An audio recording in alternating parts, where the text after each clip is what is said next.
All right, let's jump right in. Today, we're basically going to be historical detectives.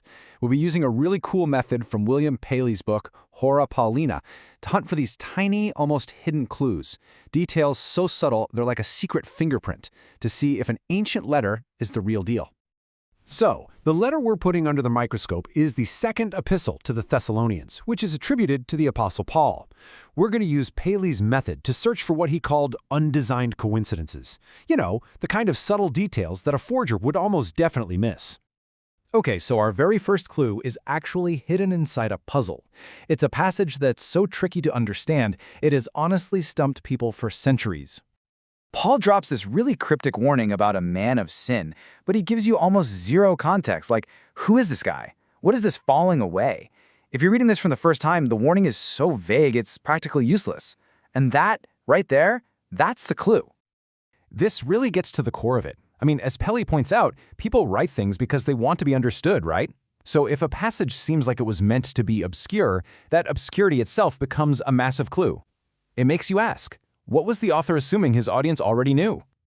Well, what's amazing is that just a couple of verses later, Paul basically gives us the answer himself. He pretty much says, hey, why are you confused? Don't you remember we talked about all this when I was with you? He's pointing back to a private, in-person conversation. And boom, this is a perfect example of that lock and key idea. The obscure wording is the lock, and that casual mention of a conversation they already had, that's the key. The whole passage suddenly makes perfect sense when you realize it's not brand new information, it's just a reminder. So what this really means is that the passage's biggest weakness, how confusing it is actually its greatest strength as evidence. Think about it. A forger wants to be clear, to be believable. They would never invent a confusing passage only to then invent a fictional conversation to explain it away. It's too complicated. It feels a lot less like a forgery and more like real life. All right, our second clue is even more subtle than the first. It's hidden in what seems like a totally minor detail about money and, believe it or not, Paul's day job. So, in his letter to the church in Thessalonica, Paul makes this big deal about how he worked to pay his own way. He's really emphatic about it. He didn't take any money from them. He didn't want to be a financial burden on their community at all. Okay, now let's fast forward a few years. Paul is writing a totally different letter to a different church in a whole other city, Philippi. And in this letter, he just casually thanks them, mentioning that they were the only church that sent him money while he was working in Thessalonica.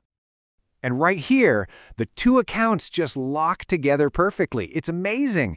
In one letter, he tells the Thessalonians, I didn't take your money. Then, years later, in a completely different letter, he tells the Philippians, you guys were the only ones who sent me money back then. One statement completely unintentionally explains the other. You know what makes this so convincing? It's how casual it is. This isn't some major theological point, it's a minor detail about finances. A forger trying to create a consistent story would be focused on the big stuff, the important events.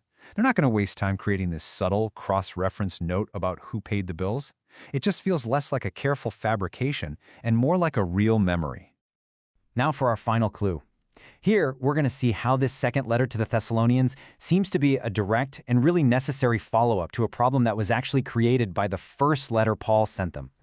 So in the second letter, Paul is basically telling the church, hey everyone, calm down.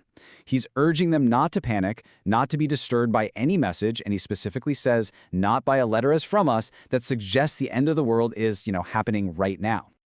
This, of course, raises the big question. What happened? Why were they suddenly freaking out about the end being at hand, and why did they think Paul was the one who told them that?